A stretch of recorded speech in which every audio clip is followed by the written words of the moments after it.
کہتے ہیں ایک دفعہ کہیں ایک خوشحال شخص رہتا تھا۔ اس کا ایک اکلوتا بیٹا تھا۔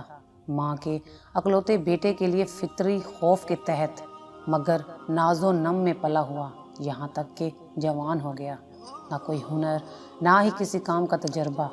اسے ایک ہی کام آتا تھا اور وہ تھا باپ سے چھپا کر ماں کے دیے ہوئے پیسوں سے کھیل کود اور مستیاں کرنا اور سڑکوں چوراہوں پر وقت گزارنا۔ اور ایک دن صبح کے وقت باپ نے اسے آواز دے کر اپنے پاس بلایا اور کہا، بیٹے اب تم بڑے ہو گئے ہو اور خیر سے جوان بھی ہو۔ آج سے اپنی ذات پر بھروسہ کرنا سیکھو، اپنے پسینے کو بہا کر کمائی کرو اور زندگی گزارنے کا ڈھنگ سیکھو۔ بیٹے کو یہ بات کچھ ناگوار سے گزری۔ تقریباً احتجاج بھرے انداز میں اس نے باپ سے کہا، مجھے تو کوئی کام کرنا نہیں آتا۔ باپ نے کہا، کوئی بات نہیں، اب سیکھ لو۔ تم آج ہی شہر روانہ ہو جاؤ اور یاد رکھو جب تک میرے لیے ایک سونے کی اشرفی نہ کما لینا، لوٹ کر واپس نہ آنا۔ مرتا کیا نہ کرتا۔ بیٹا گھر سے جانے کے لیے دروازے کی طرف بڑھ ہی رہا تھا کہ اس کی ماں، جو یہ سب گفتگو چھپ کر سن چکی تھی، بیٹے کے سامنے آ گئی۔ مٹھی میں چھپائی ہوئی اشرفی بیٹے کو دیتے ہوئے بولی کہ شہر چلے جاؤ، رات گئے لوٹ کر یہ اشرفی باپ کو لا کر دینا اور کہنا کہ میں شہر سے کما کر لایا ہوں۔ اور یہ نوجوان خوشی خوشی گھر سے روانہ ہو گیا۔ شام گئے لوٹ کر بیٹے نے ویسے ہی کیا جس طرح اس کی ماں نے اسے سمجھایا تھا۔ بیٹا سیدھا باپ کے پاس جا کر بولا، ابا جان یہ لیجئے سونے کی اشرفی۔ میں نے سارا دن بہت جان لڑا کر کام کیا اور بہت ہی مشکل سے یہ اشرفی کما کر آپ کے پاس لایا ہوں۔ باپ نے اشرفی کو لے کر کافی غور سے دیکھا، پھر آتش دان میں جلتی آگ میں جھونکتے ہوئے بیٹے سے کہا، نہیں برخوردار، یہ وہ اشرفی نہیں ہے جو میں نے مانگی تھی۔ تم کل سے دوبارہ کام پر جاؤ اور دیکھ لینا جب تک ایک اشرفی کما نہ لینا، لوٹ کر واپس نہ آنا۔ بیٹا خاموشی سے باپ کی اس حرکت کو دیکھتا رہا، نہ کوئی احتجاج اور نہ ہی کوئی رد عمل۔ دوسرے دن شہر کو جانے کے لیے گھر سے باہر نکلتے ہوئے دروازے کی اوٹ میں ماں کو پھر منتظر پایا۔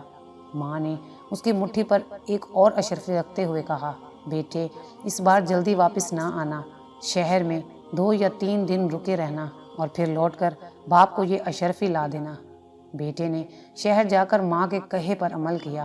3 دن کے بعد گھر لوٹ کر سیدھا باپ کے پاس گیا اور اشرفی اسے تھماتے ہوئے کہا، اے والد محترم، یہ لیجئے سونے کی اشرفی۔ اسے کمانے کے لیے مجھے بہت کٹھن محنت کرنا پڑی ہے۔ باپ نے اشرفی لے کر اسے کافی دیر غور سے دیکھا اور دوبارہ یہ کہتے ہوئے آگ میں پھینک دی کہ بیٹے یہ وہ اشرفی نہیں ہے جو میں چاہتا ہوں۔ کل تم پھر سے کام کے لیے جاؤ اور اس وقت تک نہ لوٹنا جب تک اشرفی نہ کما لینا۔ اس بار بھی اپنے باپ کی اس حرکت پر بیٹا بغیر کوئی ایک لفظ بولے خاموش رہا۔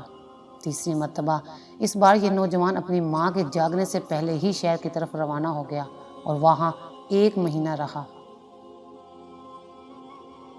اور اس بار 1 مہینے کے بعد حقیقی معنوں میں محنت و مشقت سے کما کر اشرفی کو نہایت حفاظت سے مٹھی میں دبائے مسکراتے ہوئے اپنے باپ کے پاس حاضر ہوا۔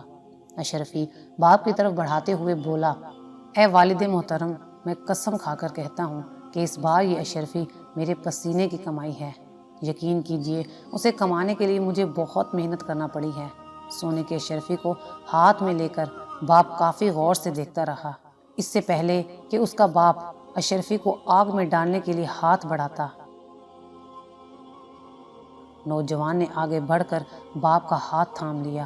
اس بار باپ ہنس دیا اور بڑھ کر بیٹے کو گلے لگاتے ہوئے کہا، اب بنے ہو جوان تم، بے شک یہ اشرفی تیری محنت اور پسینے کی کمائی ہے، کیونکہ اسے ضائع ہونا تجھ سے نہیں دیکھا گیا، جبکہ اس سے پہلے میں 2 بار اشرفیاں آگ میں پھینک چکا ہوں مگر تجھے کوئی افسوس نہیں ہوا تھا۔ سچ ہے کہ بغیر محنت کے آنے والا مال جاتا بھی تو اسی آسانی سے ہے۔ اگر آپ کو ہماری یہ ویڈیو اچھی لگی ہو تو اسے لائک کریں، شیئر کریں اور مزید اچھی ویڈیوز دیکھنے کے لیے ہمارا چینل سبسکرائب کریں۔